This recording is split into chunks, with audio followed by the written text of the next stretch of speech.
speaker is Zavadsky, Executive Secretary. Mr. Zavadsky holds degrees in water management and economics, in water management from Slovak University in Bratislava.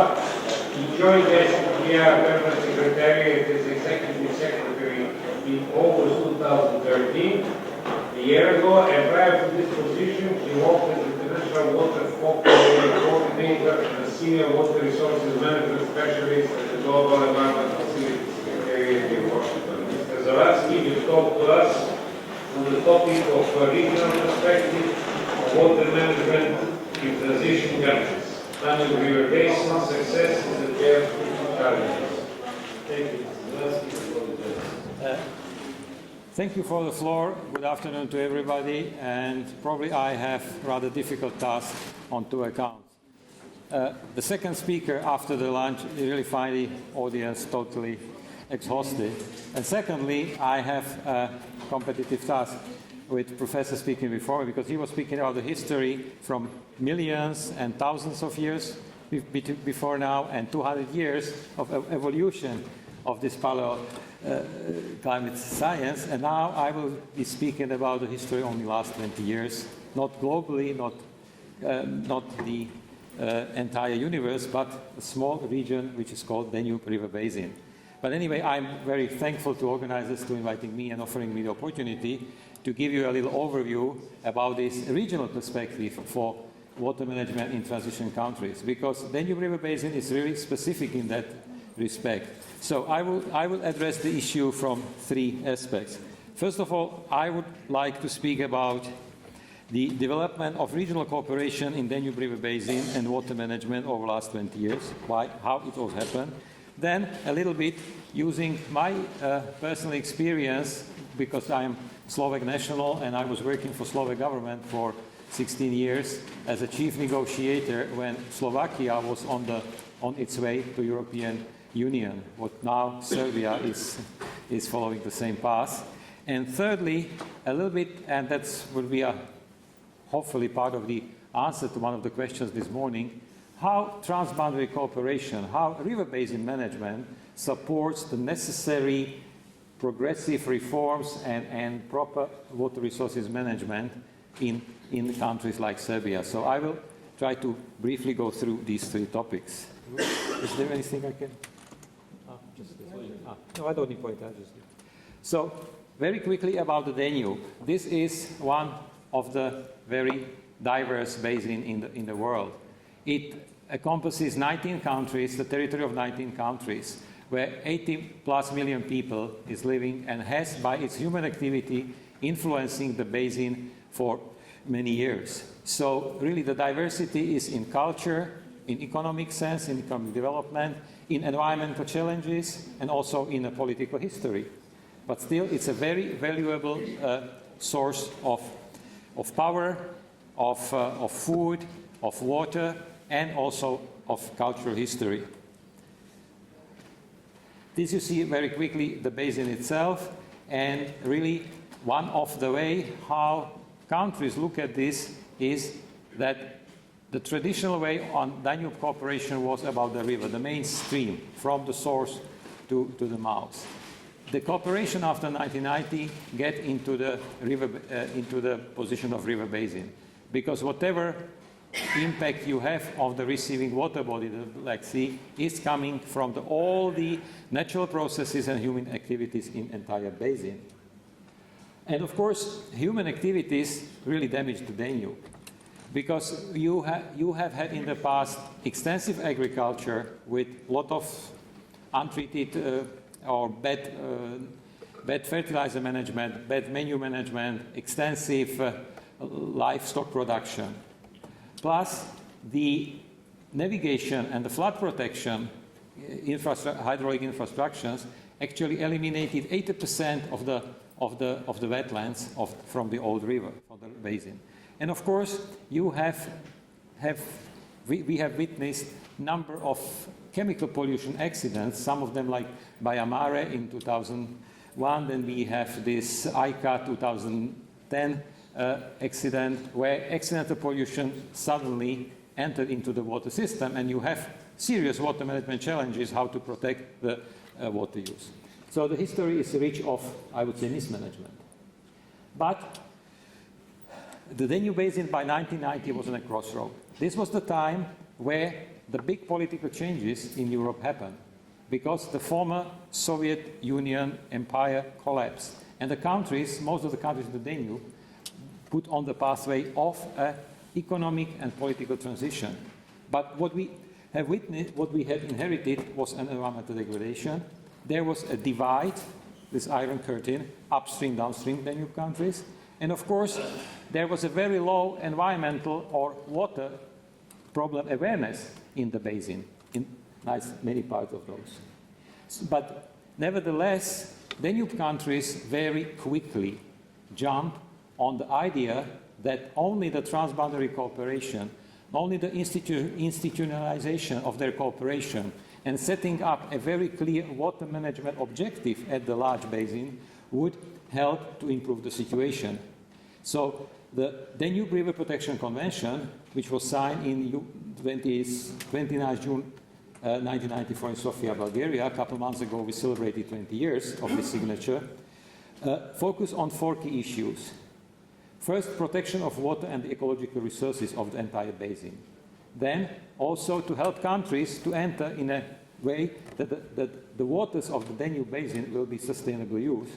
And of course, because of the history that the overenrichment of the nutrients caused one of the largest dead zones in the world, this northwestern shelf of the Black Sea was at the end of the 90s dead. There was no life and fish, there was no oxygen, no zooventos, no fish.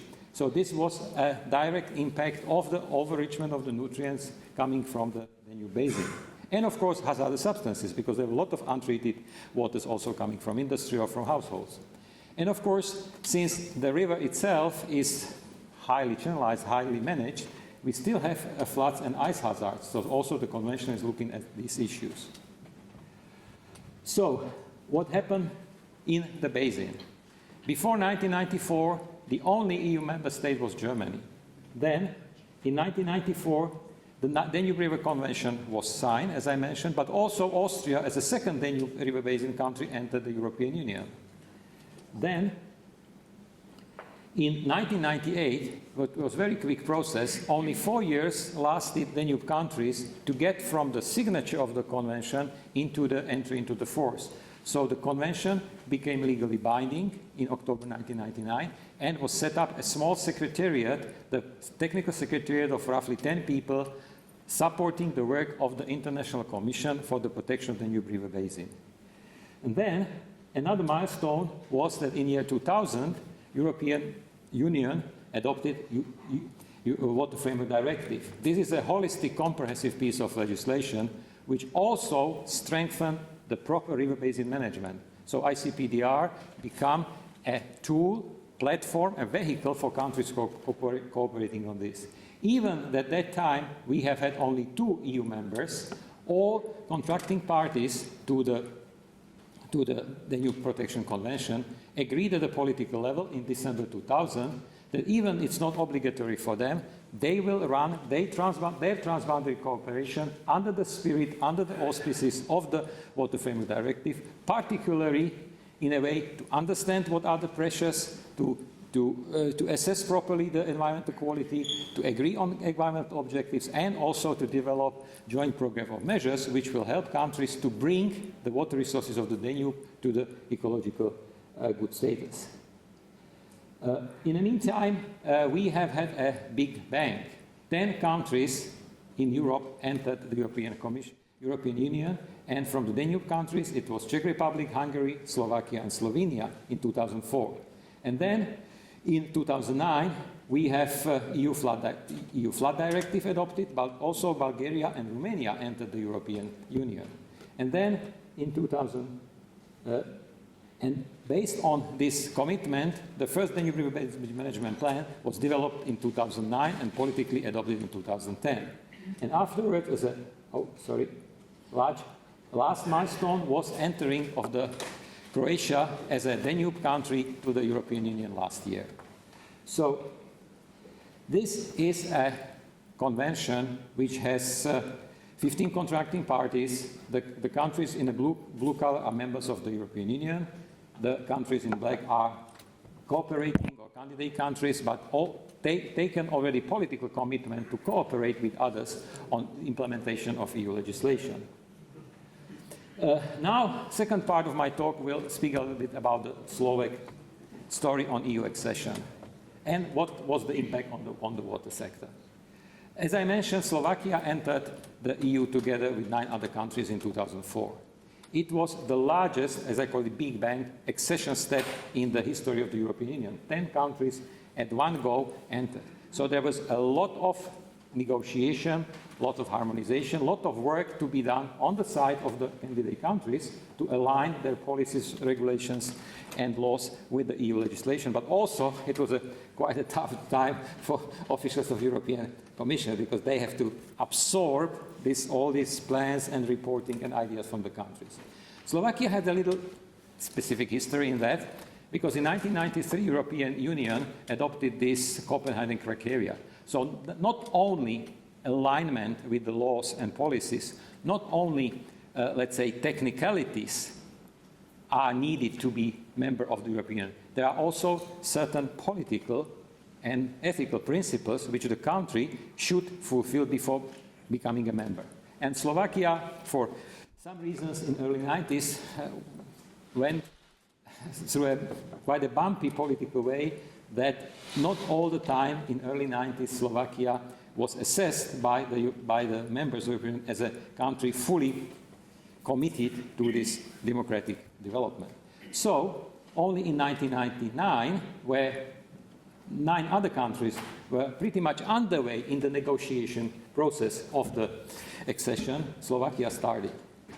And because of this, also the environmental chapter was seen as one of the, I would say, the third largest, the third most complicated part of the European legislation. The first one is the common market, second is agriculture, and the third is environment, including water. I had the opportunity, honor, also passion to be a chief negotiator for Slovakia for this environmental sector. So I physically went through a very intense process of negotiation of all, let's say, development of the plans, designing in compliance reports, answering the questions of the Commission and the member states how Slovakia is going to implement and to comply with EU laws and policies. So it was a very intense time. What were the key challenges? And probably I would see that Serbian colleagues from the Ministry and Aerospace Institute will fully agree with that. That first step is to harmonize national legal acts with EU legislation. It seems simple from one angle, but from other, in a mature institutions where you have a solid constitutional and legal framework in the country, to convert it into something what was never part of your system, it's a sort of task. But not only to have a legal purity of this, but also to find out how the implementation would happen. And the biggest challenge, I would say, Mr. Dimkic will disagree, the biggest challenge is the third bullet point, but for Slovakia, the biggest challenge was the second one. Capacity or non-existence of institutions and processes in the country to implement the new EU laws and regulations. Because many technical, institutional, legal requirements, there were no institutions, there were no experts. So that was really very important in the process of negotiation. And probably any country negotiating the accession to the European Union should pay attention to this. And I would say from a pragmatic point of view that this is probably the only chance where environmental or water sector people have a chance to develop a case to the central government, to Ministry of Finance, that these type of strengthening of institutions, scientific research, monitoring, whatever are needed, otherwise the whole process will be fake. And the country, after entering, successful entering, will run in tremendous problems, and probably you heard the term infringement. That means that after the country legally signed the accession treaty, they are under the jurisdiction of European law of justice, European Court. So that means that country can be taken to the European Court for non-compliance. So this is not something that, okay, we do some institutional capacity, you have hired people, you have trained people, you have the people in all instances of the government, of the institutions to be able to comply with those. And of course, the last one, and I will spend a little bit on that later on, is to find out what is the price tag of all of this. And not only, I would say there are two pieces of that. It's not only the question how much capital investments you need to rebuild or build up a new infrastructure like wastewater treatment plants or drinking water stations. You need to think about also beyond that, once all this infrastructure is in the place, that it would require operation and maintenance. And this is very often undermined by what authorities, that investment is everything and then operation is nothing. And we have so many examples in the world, in our part of the world, in developing part of the world, which I also had opportunity to work, that this is undermined. So it's not only to fulfill the compliance plan, but also to think about what will happen next. Actually, probably my colleague Nicola Notaro will speak tomorrow about it. What are the options for the candidate countries and new member states to use the structural funds? But just an overview that Slovakia is a country of 5 million people, territory of 40,000 square kilometers, that in the current operational program environment, 1.1 billion of euro was agreed as a non-refundable financial contribution to water sector. And there are so almost 800 projects on drinking water, wastewater, environmental protection, risk prevention, flood management, and avoid natural and technological risk has been agreed. The trick of this is that even that country come in the agreement with the European Commission as one of the co-funder of this investment, there are pretty much strict criteria on procurement, on transparency, on technical quality of this project. So this is one of the capacity where the new member states should pay attention even before they enter into the European Union. The capacity to absorb the financial assistance from the European Commission or from other international financial institutions, because there is also a package dealing with also EBRD, European Investment Bank, World Bank, and other international donors are willing and wanting to help country to invest in the water infrastructure. So just a quick overview that how this evolves. That, for example, Slovakia now reached the 87% of connection, the population working connected to the drinking water. So, you know, the curve was rather steep in 90s, but now it's almost reached the acceptable level. But a big challenge, I'm sure it's for Serbia, are the water losses. So in utilities, there is more than 30% of water which is not paid for. And the loss in the pipe network overall in Slovakia is almost 30%. This is the situation which really is critical for any country, how much already produced drinking water is being lost. And of course, this requires a lot of not only investment, but very detailed and specific technical work in the utilities to reduce these water losses. But I'm sure that colleague from World Bank, Mr. Michaud, will speak about this issue tomorrow morning in more detail, how others are helping countries in this situation. Of course, there is also the question of the cost. And you see that the price and cost of drinking water supply is growing. But from another graph which will come later, you see that the prices are set by regulators. There is an independent regulator in the country who, on the request of water utilities, approves or disapproves the proposed price. So still, and that's one of the gaps, that still in Slovakia, as other new member states, you have that the price, the real cost for production of the drinking water is still above the agreed price. Another big challenge for a new member state is the specific consumption. You know, you see the 1990, it was still, the water was cheap, the water was abundant, it was all governmental-owned industries, governmental-owned housing, so the specific consumption was very high. Now the consumption went down, which is good, which is a good sign of this trend. The bad sign of this trend is that the specific water consumption for households reached the hygienic minimum. 80 liters, I think it's WHO standard, 80 liters of safe drinking water per capita is the minimum. Below that, there is a risk of hygienic situation. So that means that this increase of the price in the water and the decrease in the consumption bring us to this situation. The same, you see that the prices and cost of the drain water, again, growing, but still the prices approved by the, regularly approved by the regulators don't fully respect. The margin is little, but still you see the tension between the resources available for water management and the needs for proper management. And this is, again, another graph about what is the average cost of 1 cubic meter of surface water, what is the real cost, and what is the regulatory accepted price.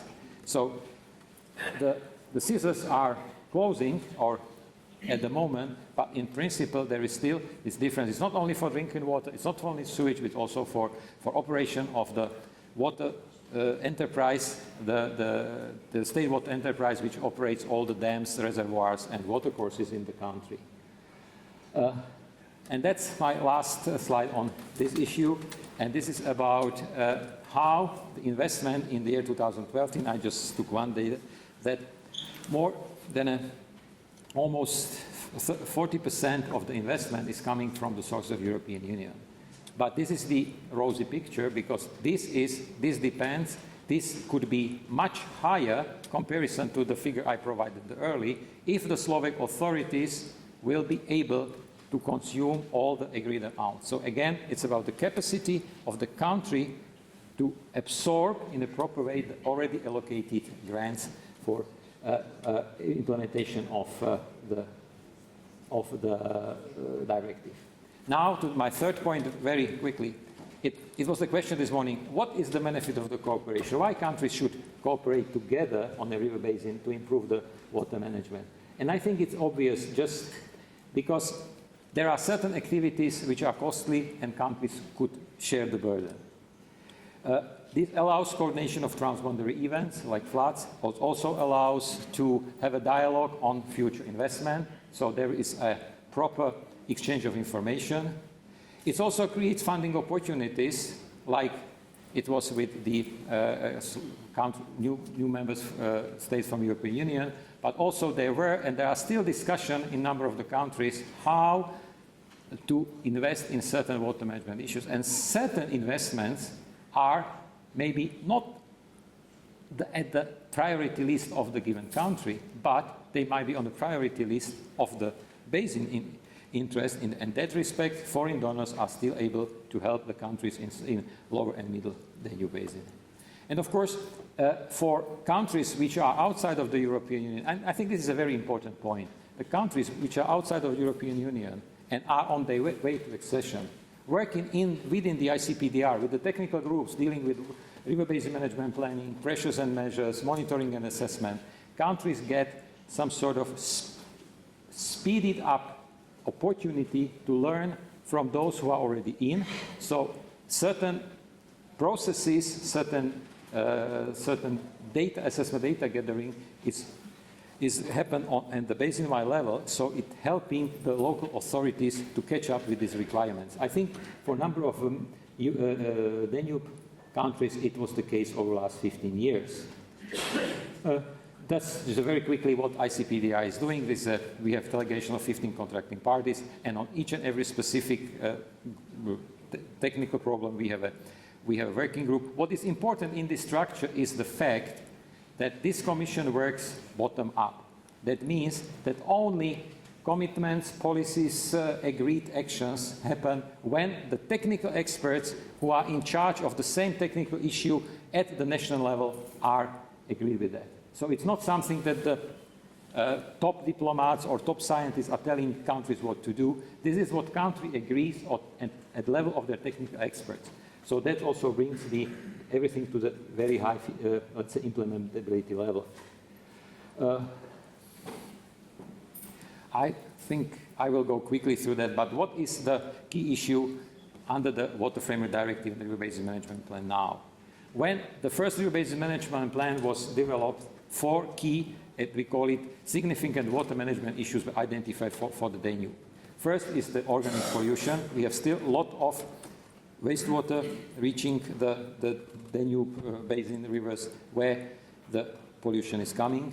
Nutrient pollution, even that a big step forward has happened over the last 15 years, and the overall emissions in nitrogen were reduced by 22% and in phosphorus by 50%, and that zone has been practically eliminated because of the potential of the growth of the intensive agriculture.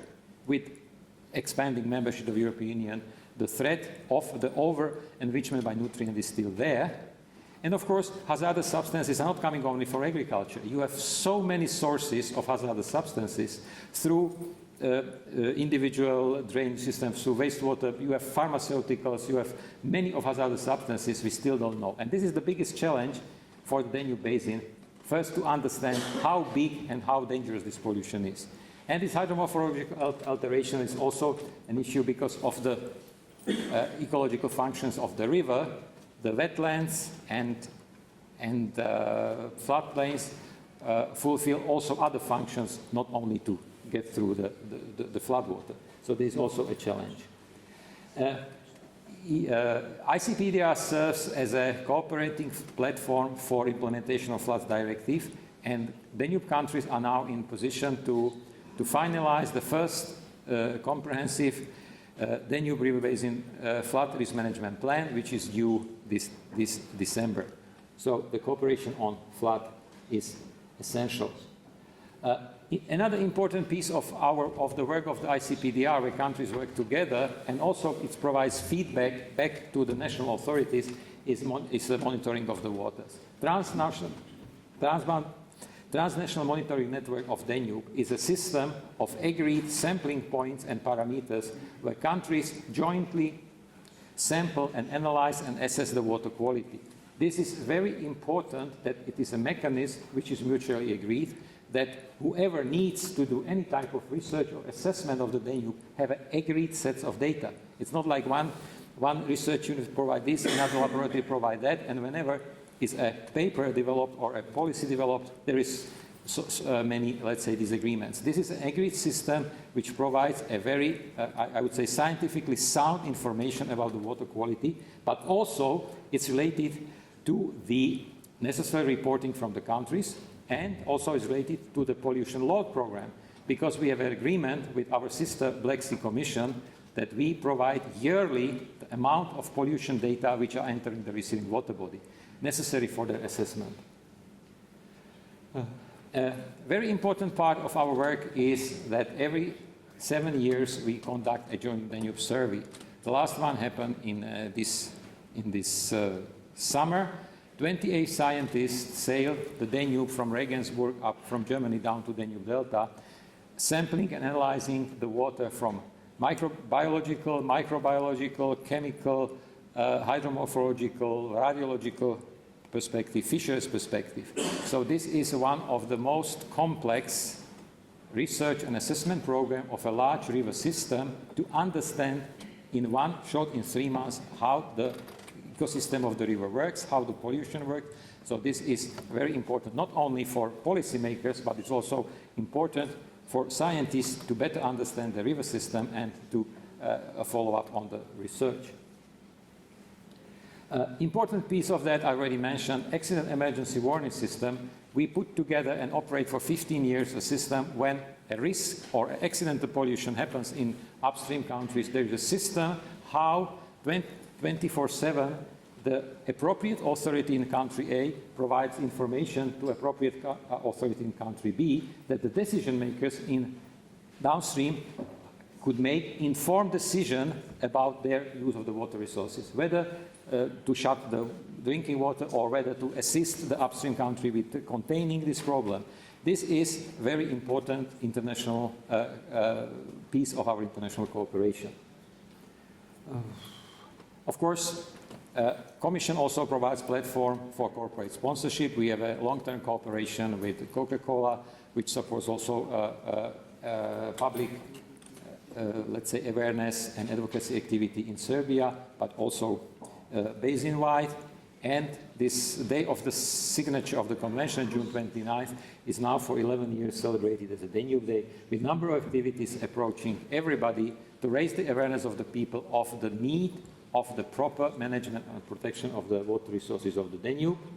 There is something also for teachers and for kids to raise their awareness.